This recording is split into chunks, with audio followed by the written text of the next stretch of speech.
seguimos agora com a programação desse segundo dia do Fórum Brasil-África. O comércio de agricultura entre o Brasil e o continente africano tem o potencial de liberar oportunidades valiosas também para outros setores econômicos e também apoiar o crescimento, claro, deles. Por isso, essa nossa próxima sessão pretende apresentar como é que se pode moldar um atraente cenário de comércio e também de investimento que permita às empresas explorar plenamente todas essas oportunidades. I'd like to invite to the stage the Group Publisher and Managing Director of IC Publications, Mr. Omar Ben-Yedder, to moderate the panel Nurturing a Productive Agricultural International Trade Landscape. Da ITC, Fernanda Leite. Desculpa.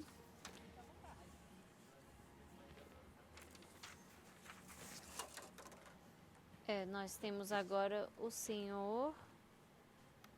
Bom dia. Hello everyone. My name is Omar Ben-Yedder, publisher of African Business Magazine. Bom dia, meu nome é So I've known Professor Omar João Bosco Ben-Yedder, Monte for e about eu 4 years sou now. And it's incredible because I seem to see him in a different city every time I meet him.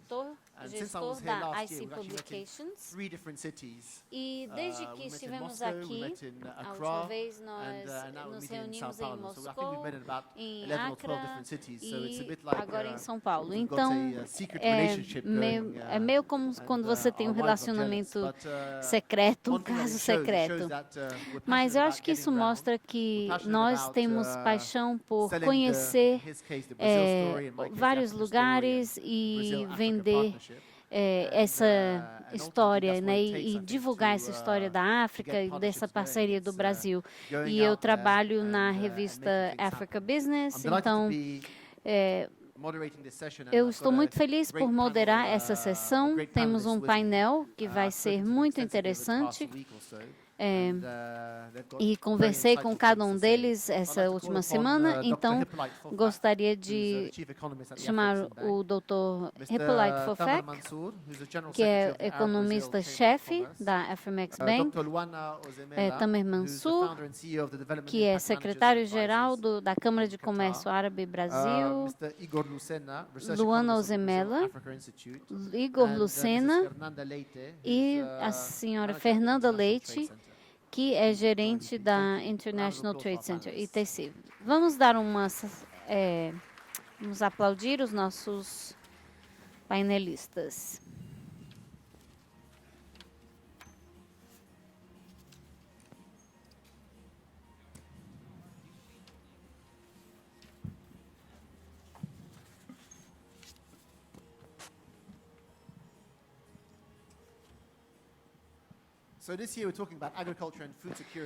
Então, esse ano estamos falando sobre agricultura e segurança alimentar, que acho um tópico fascinante. Eu acho que a África tem uma vantagem, o Brasil tem uma vantagem competitiva, a África tem muita terra e muito potencial.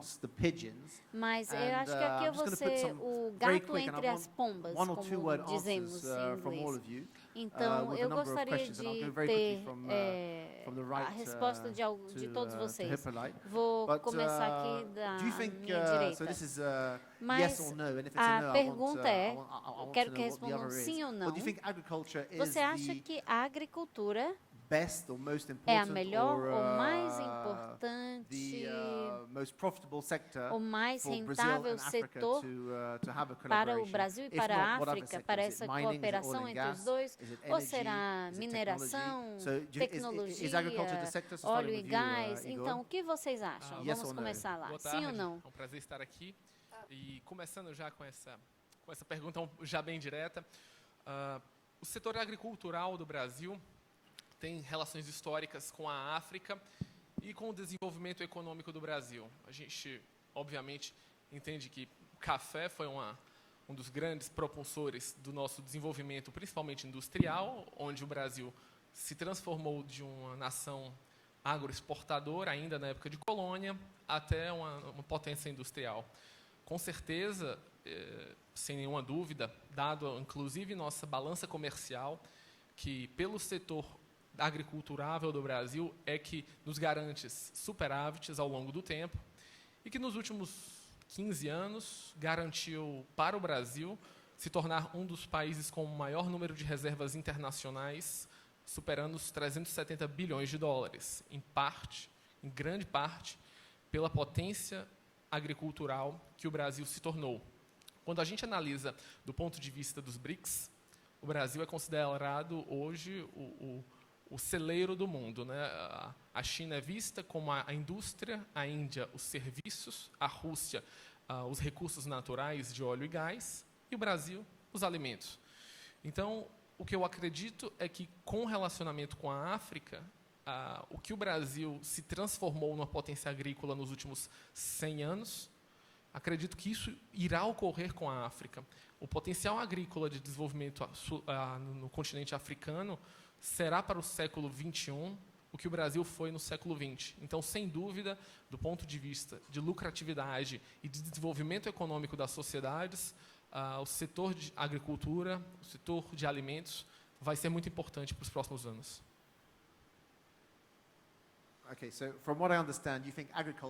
Ok, então, pelo que eu entendi, você acha que a agricultura, sim, com certeza. é o... Tamer, do you think it's oil and gas? Boa tarde. Good afternoon. Permita-me, primeiramente, gostaria de agradecer o Fórum Brasil-África e o Instituto Brasil-África e parabenizá-los pelo excelente trabalho de aproximar esses dois continentes muito importantes. Quero dizer que, particularmente, estou muito orgulhoso de fazer parte dessa sessão por ser africano. Afinal da conta, nasci no Egito, então é um orgulho para mim fazer parte dessa sessão. Definitivamente, sim. A segurança alimentar e seus braços são importantíssimos para a relação entre o Brasil e a África, e isso não apenas envolve agricultura ou agrobusiness, mas sim envolve tecnologia, logística, transporte e outras coisas. Então, definitivamente, sim. Luana? Também. Obrigada pelo prazer, né, de estar aqui. Um pouco do que eu vou trazer, talvez, para o painel é um misto de experiências de desenvolvimento internacional e também de ser a primeira empresa de propriedade de uma mulher brasileira estabelecida no Qatar Financial Center, né, que é uma das zonas francas econômicas do Qatar. Eu também acredito no tremendo potencial da agricultura e de outros setores, mas hoje nós vamos, talvez, aprender um pouco mais de como que a gente pode aproximar continentes, né, não só países e continentes.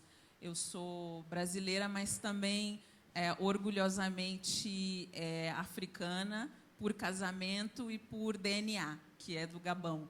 Então, eu estou muito contente e espero que a gente tenha uma ótima conversa.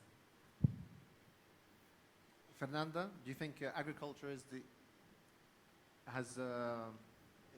Fernanda, você acha que a agricultura tem esse potencial ou tem outros setores que podem trazer essa cooperação? Muito obrigada. Eu também acredito que seja a agricultura o setor que apresenta grandes oportunidades em termos de crescimento econômico, de geração de emprego e de criação de renda.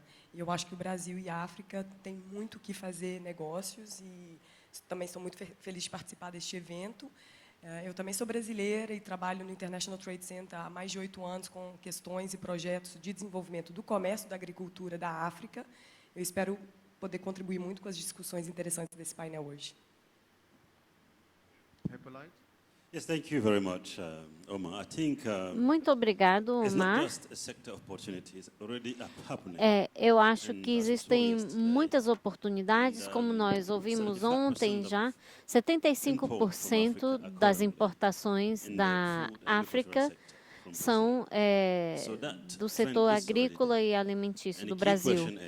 E então a pergunta-chave será que Será que devemos fazer mais ou está num nível ótimo já? Então, como é que podemos otimizar nesse setor, principalmente na tecnologia agrícola? E o Brasil já vem nos ajudando na área de treinamento e capacitação do setor agrícola, mas tem uma área específica em que acreditamos que o Brasil tem uma vantagem competitiva para ajudar a África é na industrialização. E um exemplo em particular é na área de energias renováveis. Eu acho que o Brasil pode nos ajudar na África e ajudar a posicionar as nossas indústrias em direção ao futuro.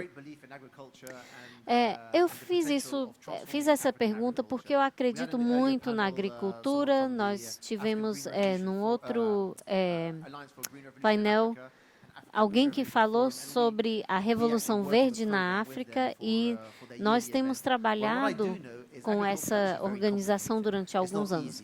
Mas eu sei também que a agricultura na África não é fácil. Já conheço também pessoas que trabalham com óleo, gás, cimento, e eles têm altos lucros e margens de lucro, mas a gente não tem empresas agrícolas que faturam bilhões na África, ou pelo menos não temos um número suficiente. E eu não digo que o mercado é uma máfia, mas são controlados pela Europa Ocidental. Então, isso significa que os países africanos não têm muita voz nesse mercado. Então, a gente falou sobre arroz, mas os europeus e a Ásia controlam o mercado de arroz globalmente e outras áreas. Então, nós temos muita política envolvida aí. Então, eu quero ouvir muito de você, Fernanda, como superar essas questões políticas e ter mais espaço nos mercados. E a gente tem visto essa guerra de comércio mundial. A gente tem buscado, será que essa maior cooperação Sul-Sul vai ajudar ou as ameaças em relação à China? Será que isso vai acabar tendo um impacto negativo para o continente africano, ou será que não importa muito nas relações Brasil e África? E como isso afeta esse ambiente de comércio? Bem, eu acho que, claro, é oportunidade ou ameaça? Eu acho que são as duas coisas, sinceramente. A curto prazo, a gente tem várias oportunidades globalmente, mas também algumas ameaças. Mas a médio e longo prazo, nós temos a regra de origens que vai... algumas empresas voltaram para a África e isso as ajudou a entrar no mercado americano e algumas reduções de tarifas nos Estados Unidos. Mas com isso nós conseguimos acelerar a industrialização africana. Eu diria que poderia ser uma ameaça no sentido de que outros países poderiam acompanhar essa mesma política de protecionismo que tem se disseminado nesses últimos anos, mas eu acredito que a grande boa notícia que o vice-presidente trouxe para a gente ontem foi justamente que o Brasil tem mantido seus mercados abertos e, em relação à África, eu acho que isso é uma boa notícia nesse sentido. Em termos de guerras tarifárias, ou seja, eu vejo como uma ameaça. Talvez existam oportunidades porque aquele mercado que está sendo ameaçado, que está sofrendo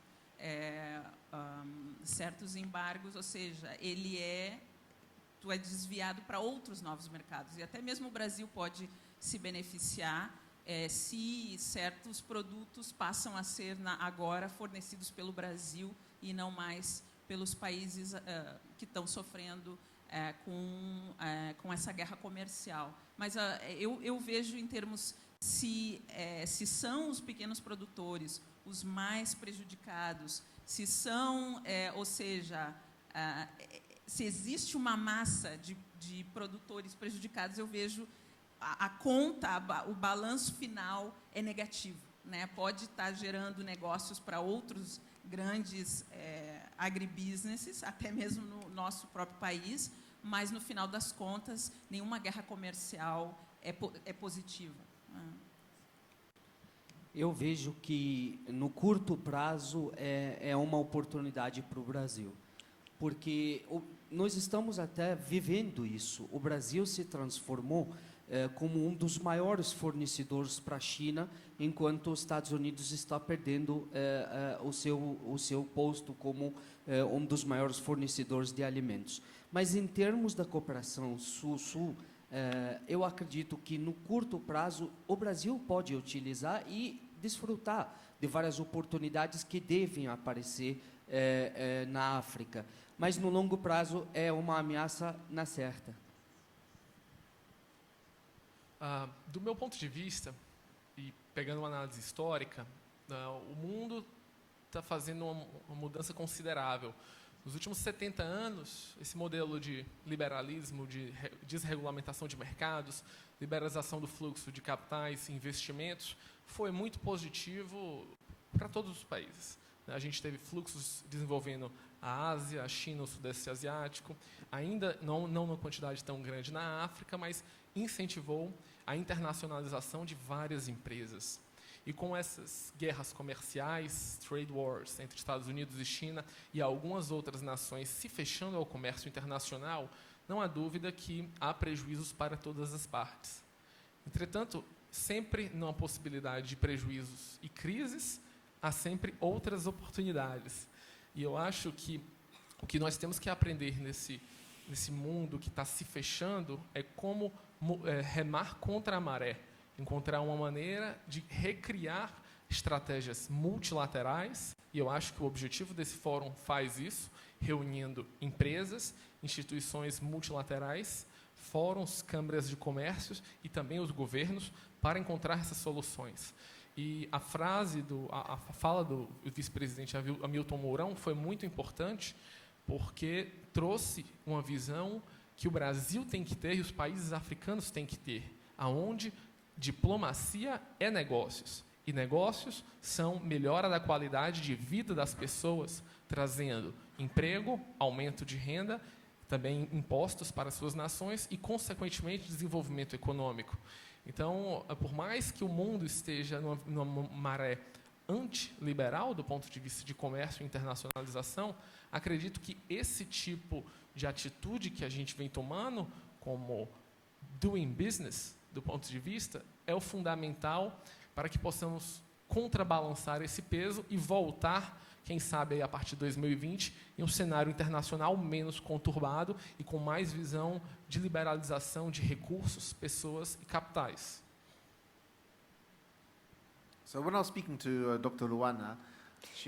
Então, quando eu conversava com a doutora Luana, ela estava me explicando o que a empresa dela fala. Então, a gente saiu do MOU de promessas para realmente atividade, de fato.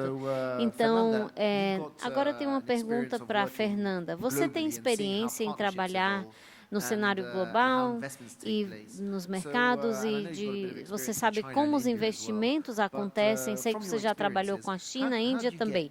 De acordo com a sua experiência, como você pode conseguir que as empresas brasileiras invistam nesses projetos no segmento agrícola? Então, vamos lá. Eu acho que você tem duas perguntas para mim. Então, a primeira eu vou abordar sobre a questão do investimento.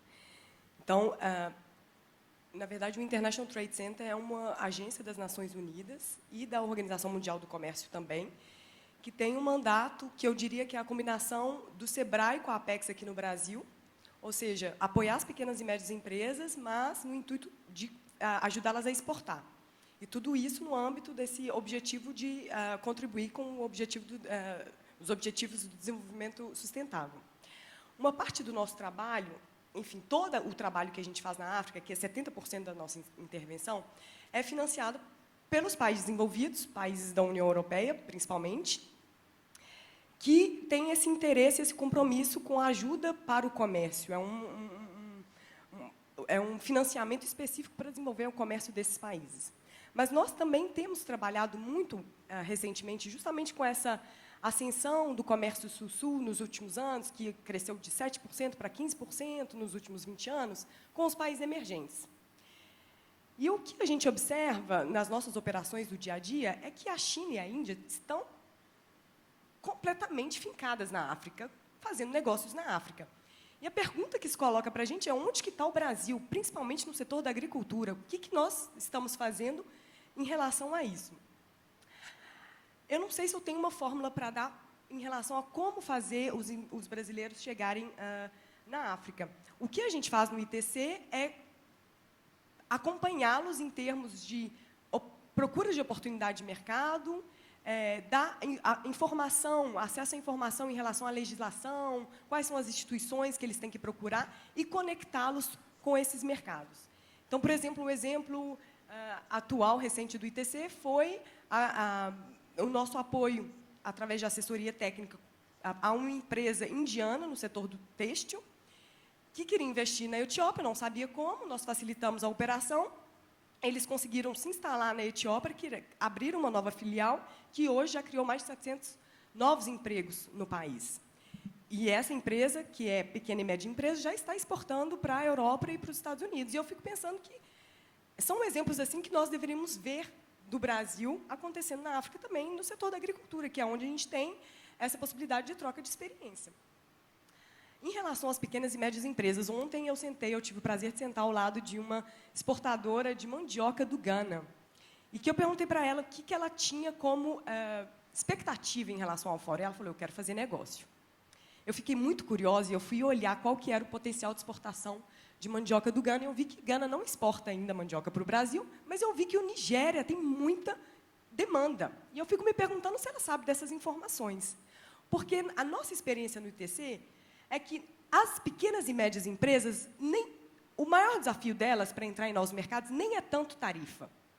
O maior desafio delas é ter informação, é saber por onde começar, quais são os documentos, quais são os procedimentos, o que fazer para descobrir novos mercados e explorar esses novos mercados. Então, eu acho que tem todo um trabalho de acompanhamento em relação a essa questão da informação. O ITC tem plataformas, eu estava conversando com o Instituto, com o Igor do Instituto, em relação às estatísticas, então nós temos várias plataformas online disponíveis e gratuitas para todo mundo. E trabalhamos também no acompanhamento dessas empresas para que elas sejam competitivas, porque a competitividade depende de conhecer também o que o mercado está pedindo. Não adianta falar, eu quero fazer mandioca, tem que saber onde e como que as pessoas têm consumido essa mandioca. Então, na Europa, por exemplo, que é um país, que é uma região que é extremamente exigente em termos de produtos agrícolas, tem altas exigências extremamente restritas em relação à importação, de certificação, de qualidade. Então, são todas essas informações que eu acho que facilitam a empresa,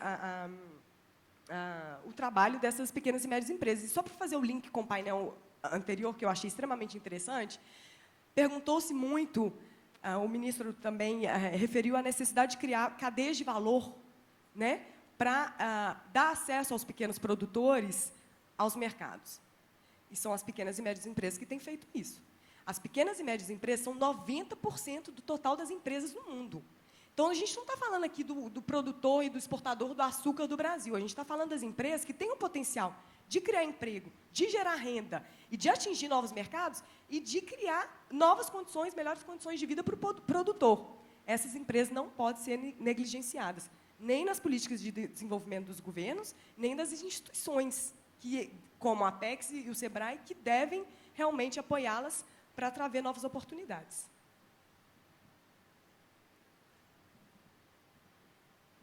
Fantastic, Fernanda. But tell me, in terms of global value chains, excelente, Fernanda. Agora, em relação à cadeia de valor, como é que você consegue integrar essas empresas?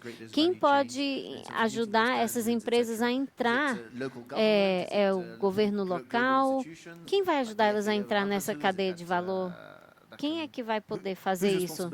De quem é a responsabilidade de fazer isso? Ou é da responsabilidade do ITC? Mas o mandato central do ITC é justamente permitir com que essas empresas integram as novas cadeias de valor. No setor de legumes e frutas, por exemplo, o que acontece muito, diferentemente do setor têxtil, que foi mencionado antes, é que as empresas, a cadeia de valor é muito mais curta. Então, vai do produtor, um pouco de embalagem, logística e manda para a loja. O setor têxtil é muito mais, tem muito mais, o caminho é muito mais longo. Eu acho que o segredo para essas empresas entrarem na cadeia de valor é justamente ter essa oportunidade de acesso ao mercado. Porque quando se fala em protecionismo, eu fico de cabelo em pé, porque eu não consigo imaginar como que as empresas e os produtores têm condições de se expandirem se não tiver essa condição de integrar nas cadeias de valor.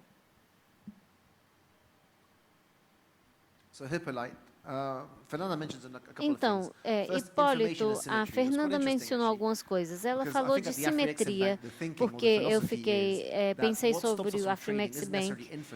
O que é necessário para comércio não é necessariamente infraestrutura, mas informação. Então, você tem que saber de onde você compra couro, se é do Gabon, de Burundi. Então, essa informação e essa simetria de informações, como vocês fazem isso? Yes, I think, acredito que a simetria de informações tem alguns níveis, mas antes de responder isso, gostaria de voltar a uma pergunta que você fez antes. Você falou sobre educação. Nós temos o pior é que as empresas de exportação e de comércio, se a gente observar como elas são assimétricas, onde nós temos os pequenos fazendeiros são os mais afetados. Se você olhar, por exemplo, o setor de alimentos e agricultura e as políticas de subsídios da União Europeia, ao mesmo tempo em que os países em desenvolvimento não tiveram essas mesmas vantagens. Então, existe uma assimetria, não só de ajuda, mas também de expansão de oportunidades agrícolas. Nós temos o WTO, e que tem tentado estabelecer políticas para fechar essa brecha. Então, dizem muitas vezes que custa mais para cuidar de uma vaca na Europa do que cuidar de um fazendeiro na Índia, que vai custar menos de $1 por dia. Então, na verdade, esses subsídios têm empurrado esses pequenos produtores fora dessa cadeia, têm deixado eles de fora. Agora, voltando à simetria de informações, essa tem sido uma barreira para a entrada da integração da África na economia global.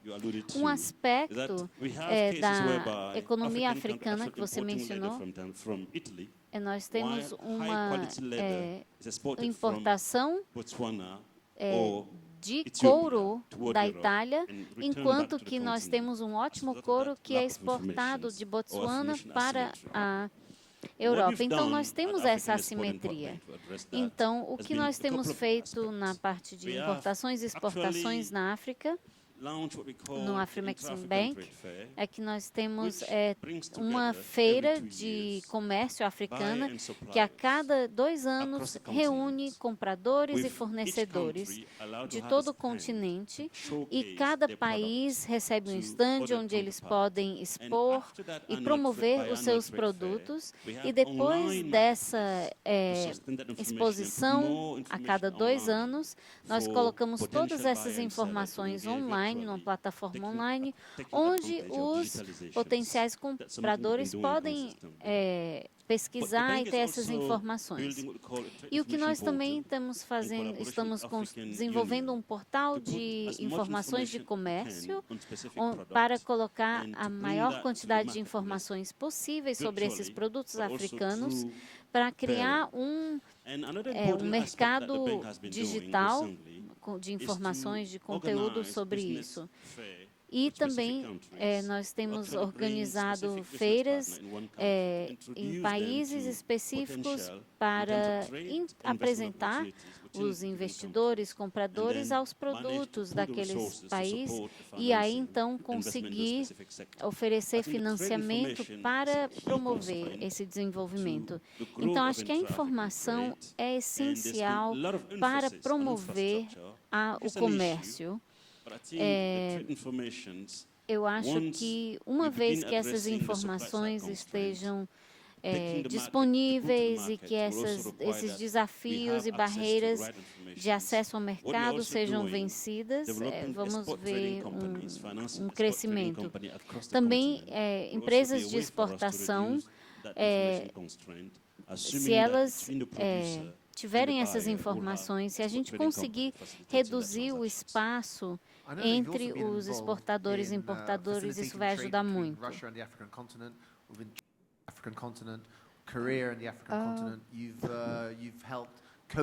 Você ajudou com cofinanciamento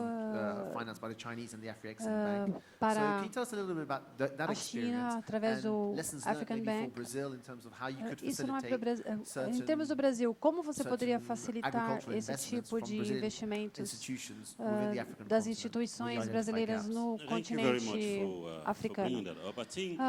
Obrigada pela pergunta. Nós, do banco, acreditamos que é importante promover o comércio. Também é importante promover o comércio entre a África e fora da África. Em termos de comércio, nós precisamos reduzir a volatilidade global.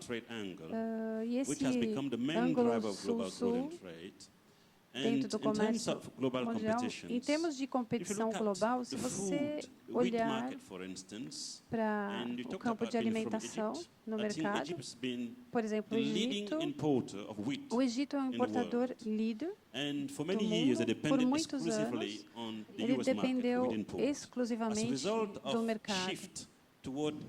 O resultado dessa mudança de importar da Rússia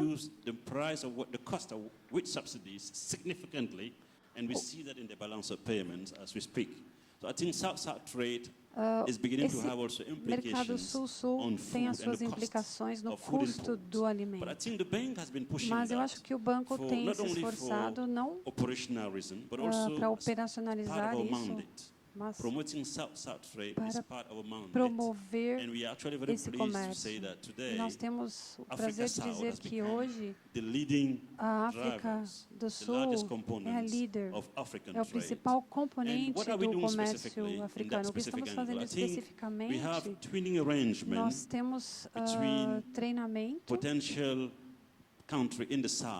de pegar os países potenciais do Sul e levar para toda a África.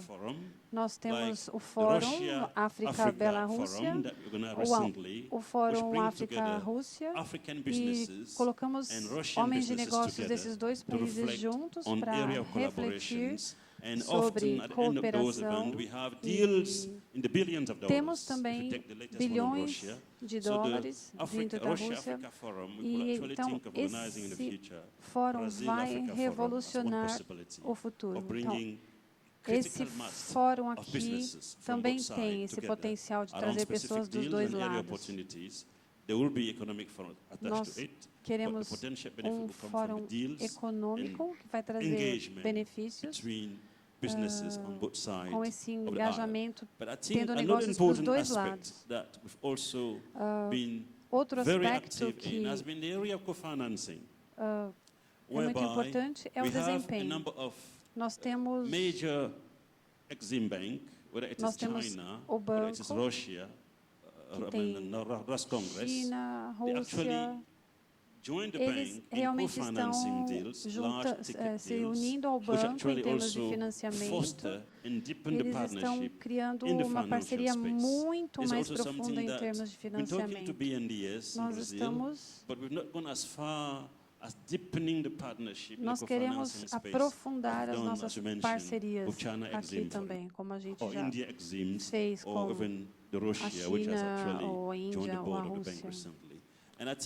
Eu acho que outro ângulo importante que foi mencionado, especificamente, se você olhar para a estratégia que a África tem hoje, nós estamos no negócio de promover a industrialização. Isso que queremos. Queremos mudar basicamente a estrutura da nossa indústria.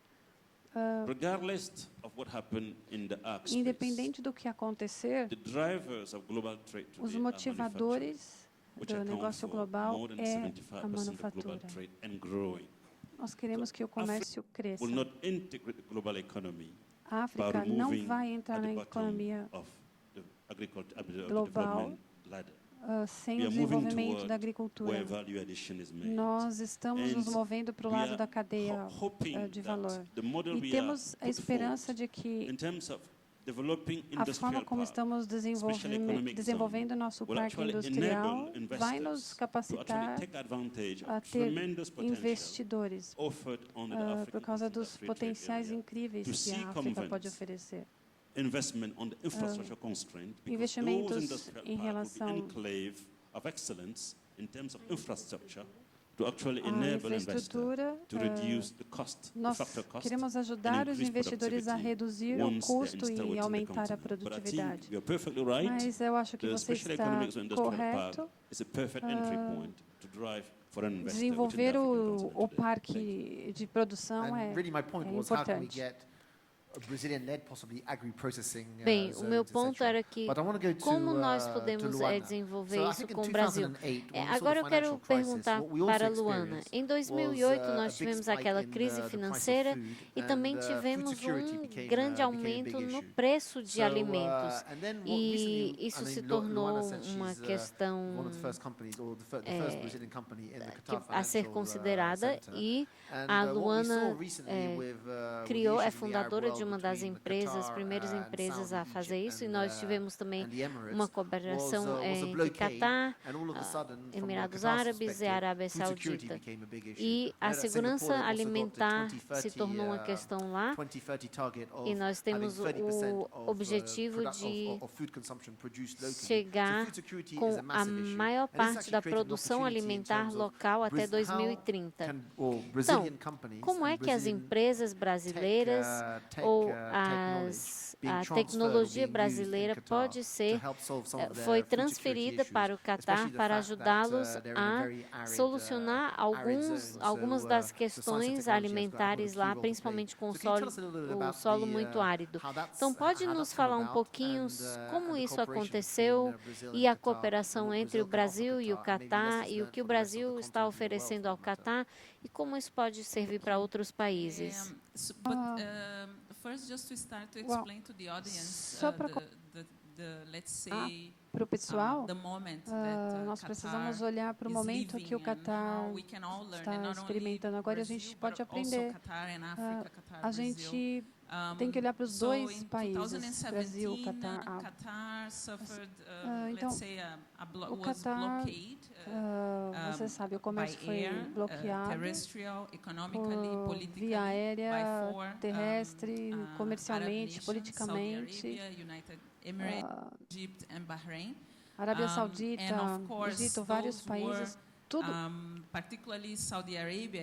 Particularmente a Arábia Saudita. Eu acho que você pode explicar a situação muito melhor que eu, mas isso fez com que os principais parceiros na cadeia de suprimento de alimento e muitos outros produtos que são muito necessários para a população, eles têm 2,7 bilhões de pessoas e somente 300 mil são cidadãos. É uma população que, da noite para o dia, viu as prateleiras vazias. E, claro que esse bloqueio forçou o Catar a criar estratégias rápidas que eles já estavam desenvolvendo, né, sobre autossuficiência. É um país árido, ele tem bastante água potável, então era um desafio produzir as demandas que exigiam muita água. Então, em termos da estratégia nacional do Catar para a segurança alimentar, o governo empregou um esforço muito grande, não apenas financiando companhias de produção agrícola, como, por exemplo, companhias que lidam com leite, com frango, mas também desenvolveram tecnologias que eram apoiadas pela FAO e por outras agências, projetos que falavam sobre como poderíamos produzir no deserto, como poderíamos fazer uma floresta no deserto do Saara. Então, vejam, é um país que está se tornando verde no meio do deserto. E foi um desafio aprender a como produzir vegetais, etc. Primeiro, eles optaram pela dessalinização da água, mas isso demanda muita energia. Então, isso realmente é sustentável? Como que a gente desenvolve a eficiência energética? Então, eles realmente têm investido tempo e esforço. Eles lançaram uma aliança que é baseada, que fica em Doha e liga países que enfrentam esses mesmos problemas da falta de água. Então, da África à Áustria, todos os países que não têm muita água.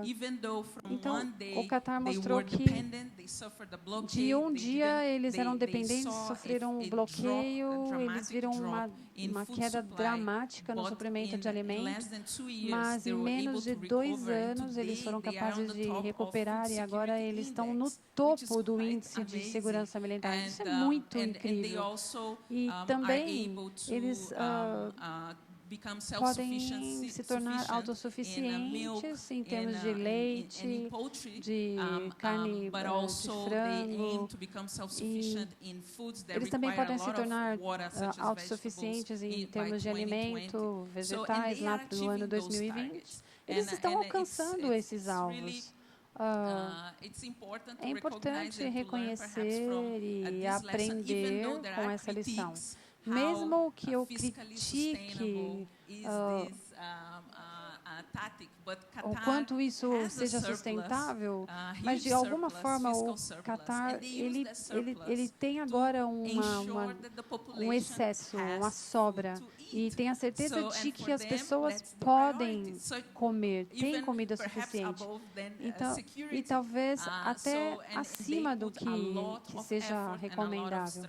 Então, foi muito esforço e estratégia. Nós ainda temos muito a aprender.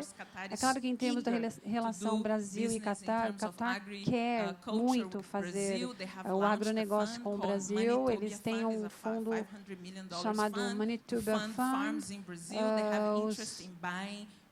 Os fazendeiros no Brasil que têm interesse de comprar alguma coisa do Catar, eles podem, vão ter...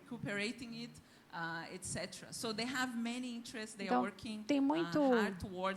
eles têm muito interesse, eles estão estabelecendo um relacionamento com o Brasil. O presidente Bolsonaro foi para o Catar. Eu acho que ele deu uma mensagem clara de que o Brasil está aberto a negócios com o Catar, porque historicamente nós tivemos boas relações diplomáticas, mas de alguma forma foi perdida pelo caminho, e a mensagem de que nós somos neutros ao bloqueio talvez não tenha sido tão bem dada ao Catar. Nós precisamos dar uma mensagem clara de onde estamos em termos de políticas estrangeiras. Então, o governo tem que ter uma mensagem clara do que querem, de qual a posição deles. Isso ajuda muito, principalmente nós que estamos ali tentando fazer negócios. Ok, deixa-me parar por aqui. It's important to highlight the importance of government to government. Não, mas é importante destacar esse relacionamento entre governos. E nós temos essa ideia de que nós podemos ter duas vantagens, nos beneficiar de duas maneiras. Primeiro é que você tem uma experiência triangular, por exemplo, os recursos do mundo árabe, nós temos a experiência e tecnologia do Brasil, e aí nós temos então esse triângulo, isso com o Catar. Então, existe muito comércio com Marrocos, Algéria, Egito, e isso pode ser um canal para as empresas brasileiras se envolverem mais no continente africano. Se puder falar um pouco sobre isso. Me permita primeiramente colocar uma coisa muito importante. Não é justo a gente comparar o Brasil com a China de qualquer maneira. Nós estamos falando com um país como o Brasil que é muito novo em negócio, é um país que há 500 anos atrás veio a ser construído através de várias imigrantes, e a maioria são africanos, e depois vieram da Europa outros imigrantes, mas me orgulho muito a colocar que quem ensinou também um pouco o Brasil em relação a negociar são os árabes, são os mascates, são as pessoas que hoje representam 12 milhões de imigrantes ou 13 milhões de imigrantes que se desenvolvem cada dia mais. Mas o mais importante na relação entre o Brasil e o mundo árabe, eu coloco aqui uma frase do meu presidente da Câmara do Comércio Árabe Brasileira, que falou assim: a nossa tarefa e o nosso objetivo é chegar na balança comercial em 2022 entre o Brasil e o mundo árabe e colocar os árabes no terceiro lugar. Nós já estamos no terceiro lugar, por incrível que pareça, porque as mudanças e o clima que você referiu inicialmente e as guerras comerciais fizeram o mundo comprar menos do Brasil e comprar mais de outros lugares, e fizeram os árabes comprar mais. Então, por incrível que pareça, os árabes hoje, como cúpula, como 22 países, venham a ser o terceiro lugar na balança comercial. E quando a gente refere os 10 países árabes que ficam na África, na posição entre a África e o Brasil, você tem o Egito, que fica no terceiro lugar, você tem o Marrocos, que fica no quinto lugar, e você tem a Argélia, que fica no sexto lugar. E, infelizmente, a Tunísia não aparece justamente porque aqui a gente consome o azeite do oliva tunisiano através de outros países europeus, como que mencionou inicialmente. Então, é forte a nossa relação com o mundo árabe e o Brasil, são relacionamentos muito fortes. Mas o que a gente trabalha hoje é elevar essa relação além de exportação e importação.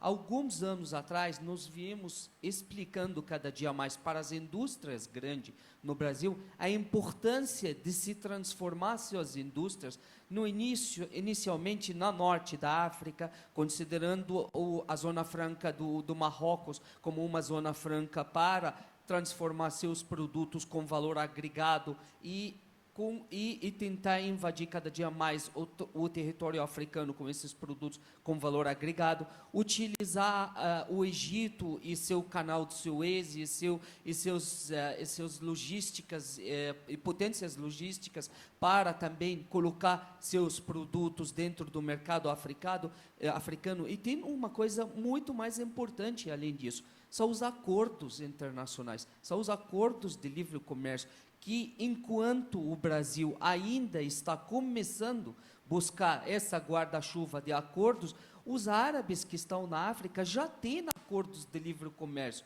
em termos do norte com a União Europeia, com os países da EFTA, e em termos do continente africano, com todos os países da África. Então, sim, é real que os países árabes da África podem se transformar como hubs para os produtos e para as indústrias brasileiras.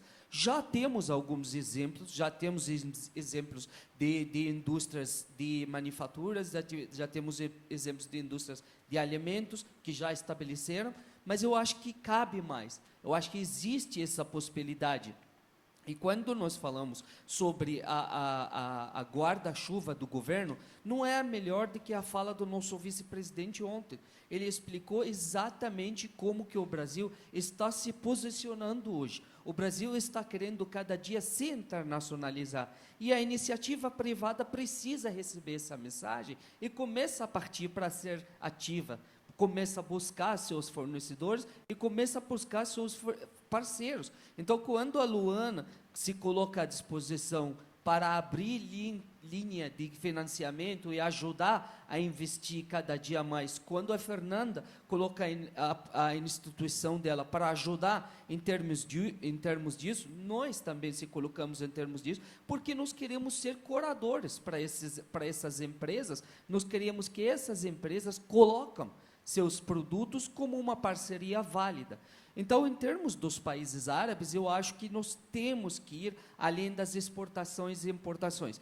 Quando o doutor se mencionou a relação histórica entre o Egito e o trigo, faz parte da nossa cultura. Os egípcios comem muito pão, isso é verdade. Mas, por incrível que pareça, nos últimos 2 anos, começou a crescer muito, e justamente depois que o Egito fechou acordo de livre comércio com o Mercosul, que começou a crescer a compra de trigo da Argentina. Então, o Egito hoje também tem uma relação com o Mercosul, graças aos acordos internacionais. E eu acho que a nossa bandeira aqui é cada dia incrementar esses acordos para que garante para os investidores que existe um ambiente muito forte em termos de negociação. Quando eu mencionei na nossa prévia conversa a relação triangular, eu busquei algumas informações e alguns fatos. A Arábia Saudita e os países do Golfo, inicialmente, tinham uma visão de que vamos importar e importar e importar e tudo importado. E, infelizmente, o mundo está mudando. Hoje também eles querem crescer, hoje também eles querem demonstrar seus potências. Então, quando a visão da Arábia Saudita trouxe que até 2030 ele quer garantir que os produtos estratégicos, pelo menos 60%, sejam produzidos no seu território ou sejam fornecidos através do financiamento do seu país, ele está completamente com razão. E aí, quem que ele deve buscar? Inicialmente, os países produtores. Então, ele começa a buscar isso no Brasil e aí ele recebe um choque térmico. Eu não tenho acordo de bitributação, eu não tenho acordo de livre comércio, eu não tenho acordo de facilitação de facilitação de investimentos. Aí ele volta um passo para trás e concentra-se na África. Mas aí ele recebe também uma parada técnica. Eu não tenho tecnologia. Eu não tenho como fazer nossas terras férteis na África produzem as mesmas quantidades e as mesmas safras que são produzidas no Brasil. E foi aí que a gente começou a buscar essa oportunidade e trabalhar em cima dela.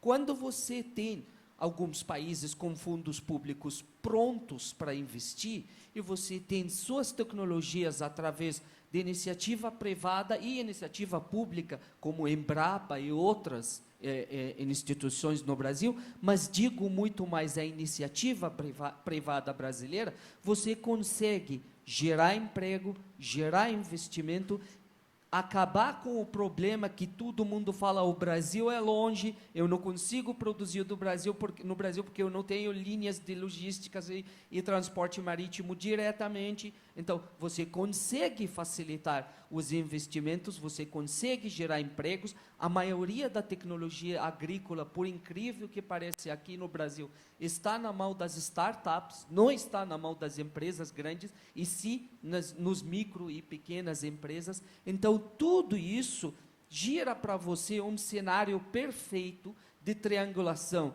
onde os árabes possam entrar com o território e também com o dinheiro, os brasileiros entram como potência, como empresas, como marcas fortes, internacionalmente falando, hoje no mundo de alimentos, e a África entra com todas as facilitações que elas colocam, com tudo que significado, a posição e a local da África como transporte e logística, com mais facilidade para que esses produtos giram ao resto do mundo.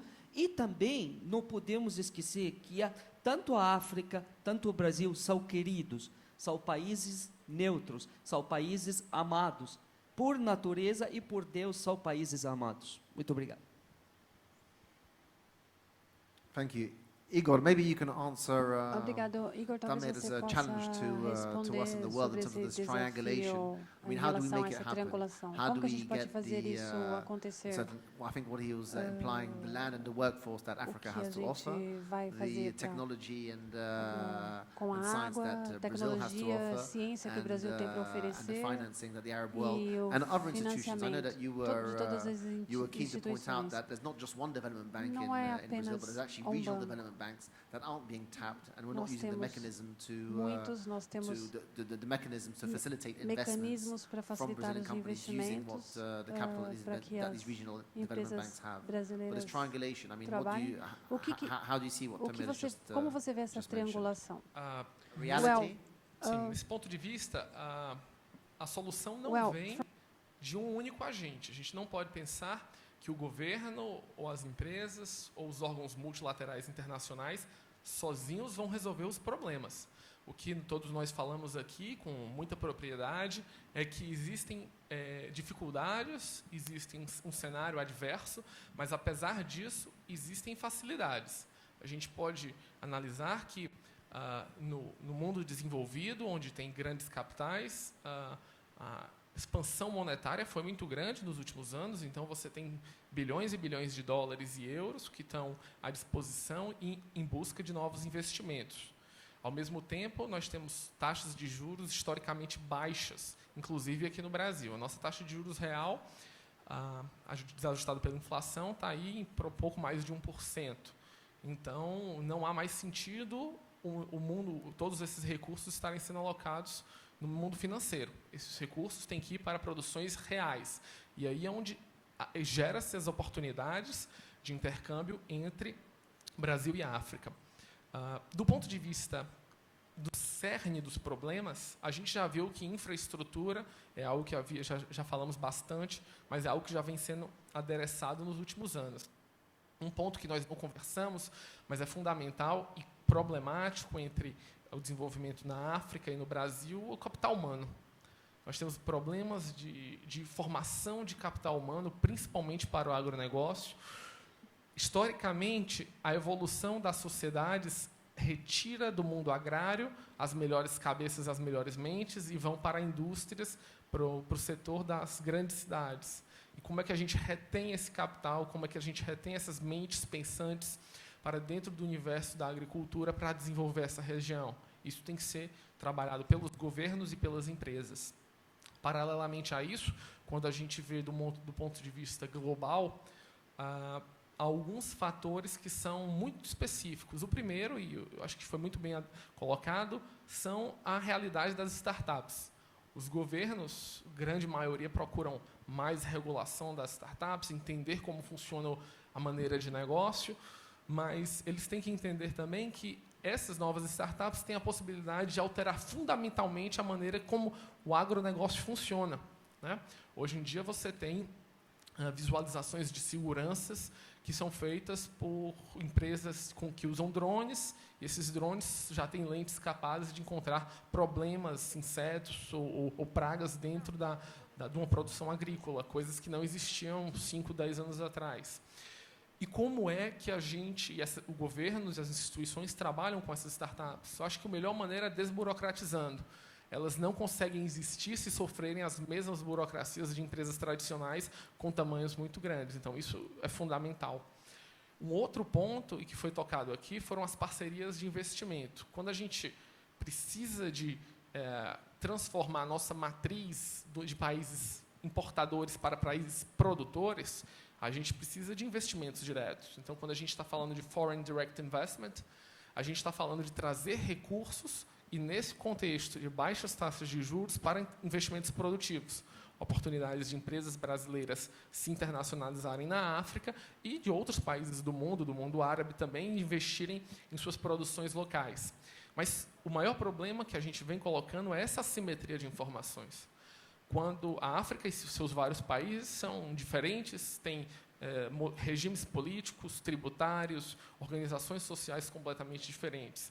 Como garantir essa segurança para o investidor, do ponto de vista de retorno, que, no longo prazo, aquilo vai ter uma segurança? Talvez esse seja um dos maiores problemas e que tem muitas semelhanças com a América Latina do século XIX e do século XX. Mas, graças à evolução, nós temos hoje exemplos em casa que melhoraram bastante, como, por exemplo, garantias de segurança de parcerias de investimento, seguros contra riscos políticos, financiamentos de instituições multilaterais de longo prazo, que envolvam não só um país, mas vários países, onde a terra sendo produzida numa região africana, com capital de máquinas e equipamentos de um outro país, o investimento de um terceiro, a junção de capitais que diminuem riscos e, conjuntamente, conseguem criar sistemas de inovação.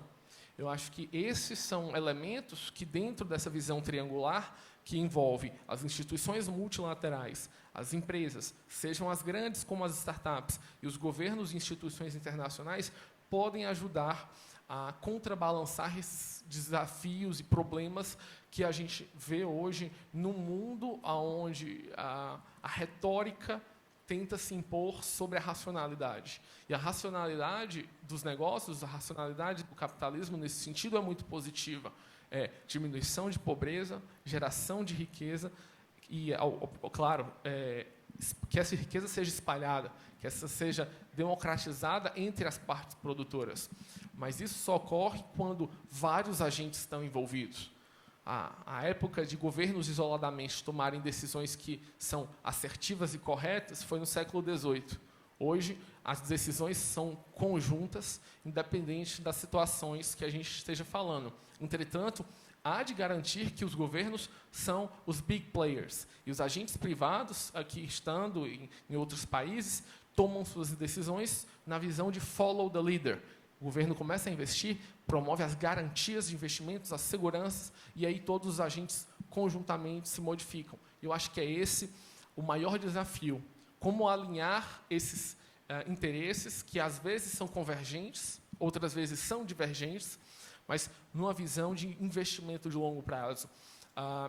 Acredito que várias empresas africanas têm interesse hoje de expandir suas produções, e empresas brasileiras em se internacionalizar para o continente africano pelas potencialidades nos próximos anos. Mas aí vem as perguntas. Quem pode me ajudar a ir lá? Como eu chego? Qual é a melhor opção? Eu vou construir uma nova planta? Vou encontrar um parceiro na joint venture? Quais são as melhores saídas? Essas são as perguntas que todos nós juntos temos que resolver. Thank you, Igor. I think that Hippolyte wanted to react to the risk and the regulatory environment, or the balkanized regulatory environment, and then maybe we'll have closing remarks. Ambiente de Yes, thank you very much, Omar. I think. Ok, muito obrigada. Muito obrigada, Africa is Omar. changing. A África está mudando rapidamente, e nós já falamos aqui sobre os acordos de livre comércio na África, mudanças de padrões comuns e de acordos também. Então, nós sabemos dos riscos que nós teremos com essa multiplicidade de políticas. Então, muitas multinacionais vão querer aproveitar a mudança nesse ambiente e fazer investimentos de grande porte. Mas até agora, eles vieram para extrair o ouro, os diamantes e mais. E agora nós temos o capital sendo injetado para industrialização, para a criação de empregos. E falando sobre um aspecto muito importante, que é o risco, é bem importante lembrar que em setembro nós tivemos um editorial que a percepção da África ainda fica muito atrás do futuro, do potencial. A percepção da África ainda é muito atrasada. Então, como é que a gente pode falar sobre expansão quando tem essa... Você falou sobre os juros que são tão baixos, então é melhor investido comparado à especulação do mercado. Então, é muito importante ressaltar que o ambiente de negócios na África tem melhorado bastante. Se você não acredita, vai e converse com os chineses e eles lhe falarão sobre as oportunidades que eles têm encontrado no continente. Então, é muito importante que os investidores brasileiros entendam isso. Nós falamos sobre as perspectivas de crescimento a curto prazo, mas também o que não se fala tanto é a classe média, que tem previsões de crescer, expandir rapidamente nas próximas décadas. Então, é muito importante que o Brasil se posicione e que aproveite essas oportunidades que estão se abrindo no continente africano. Fernanda, por favor, os seus últimos comentários para esses investimentos Brasil e África. Que foi mencionado e de responsabilidade de cada ator. Eu acho que todos têm um papel nisso. O governo tem um papel de melhorar o ambiente de negócio para as empresas, facilitando o acesso ao crédito. As instituições financeiras têm muito que contribuir nisso. Instituições de promoção de exportação, como a Apex, por exemplo, têm um papel para ajudar as empresas a terem acesso aos mercados. E as empresas, elas mesmas, têm um grande papel de melhorar seus processos de gestão interno para ter acesso às cadeias de valor. Eu queria, então, em fechamento, só citar um relatório recente do Banco Interamericano de Desenvolvimento que olhou qual que é o potencial. Eu vou mudar para inglês. But they looked at the untapped potential. Vou voltar aqui para o inglês. Nesse relatório, nós observamos fizeram uma comparação entre a América Latina e os países do Golfo. Então, voltando para aquela coisa, como a gente sai das promessas, do papel e para a ação. E o que foi, o que esses relatórios mostraram é que entre a economia da América Latina e dos países do Golfo, apenas uma porcentagem muito pouca do potencial, aproximadamente 700 bilhões de dólares em produtos que são complementares. Por exemplo, um país quer vender e o outro quer comprar, mas isso não acontece, porque existe esse potencial pouquíssimo desenvolvido. Eu não sei se essa comparação já foi feita entre Brasil e África. Talvez o Instituto possa começar a produzir essas informações, e também o FARA também. Mas eu me pergunto, qual será o tamanho do potencial de comércio ainda não explorado entre o Brasil e o continente africano? E, senhor Hipólito, eu gostei muito do seu comentário sobre a percepção de risco. Trabalhei aqui na América Latina, trabalhei em projetos em mais de 20 países aqui na América Latina, na África, Angola, você tira o risco do projeto produzindo informação de qualidade sobre o projeto. E é isso que falta em muitos projetos que nós recebemos. Por exemplo, os empreendedores querem trabalhar com a minha organização, a DIMA. Os catares têm 500 milhões de dólares, mas aí a gente olha o projeto, as informações não estão bem estruturadas. Então, esse é o nosso papel, ajudar os empreendedores e outras instituições que buscam financiamento para que possam colocar os seus projetos de uma forma, ou traduzi-los de uma forma que demonstre que há menos risco. E acho que assim a gente vai sair do papel para a ação. E eu acredito muito na proximidade, proximidade, proximidade. Eu sei que a gente mora num mundo globalizado, a gente pode se interagir, mesmo que a distância física seja grande, mas é muito importante estar perto. Os empreendedores africanos precisam conhecer bem os seus parceiros, seja aqui no Brasil, seja no mundo árabe. Se você não consegue ter uma presença naquele país, você pode contar com outras empresas ou organizações como a nossa que podem fazer um lobby para você, que podem promover o seu produto, a sua empresa, que sabem falar a linguagem daquele país, a linguagem de negócios daquele país.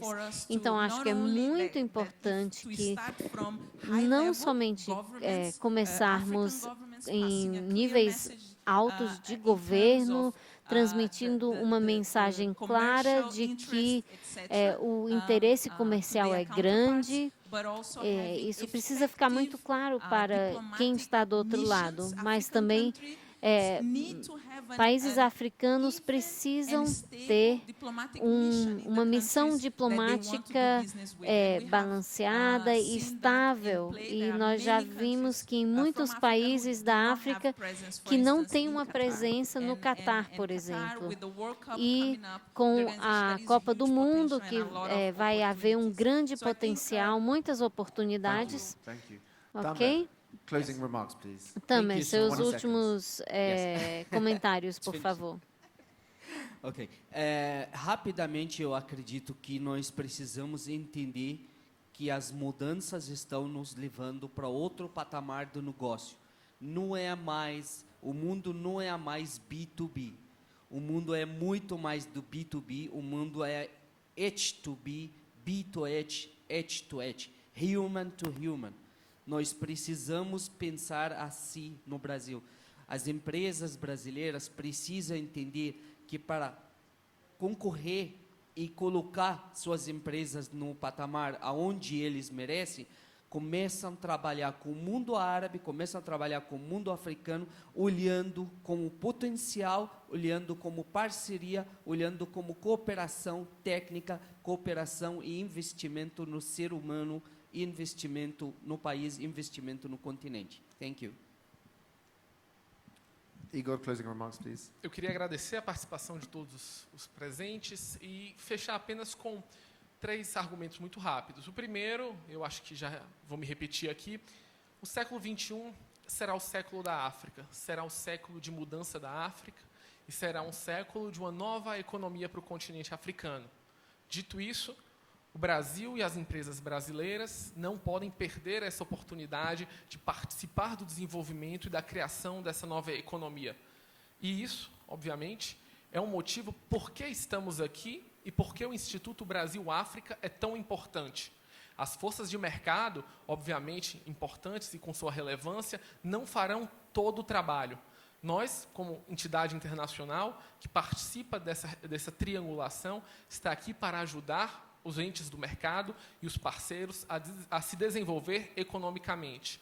E essa é a nossa missão que a gente espera trabalhar durante esses dias no fórum e nas próximas edições.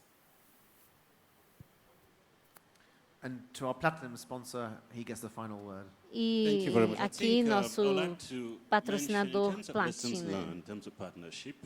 Bem, o que gostaria de falar sobre parceria é que o que pode sustentar realmente o comércio entre países é o relacionamento, acho que entre o Brasil e o continente africano. O que nós precisamos ir além de apenas exportar e importar, indo para o futuro. E aqui o que nós temos é a facilitação de preparação do projeto. Como a Luana falou, nós precisamos garantir que tenhamos mais projetos rentáveis para que sejam considerados. Nós temos um fundo FADA que vai apoiar o processo de industrialização.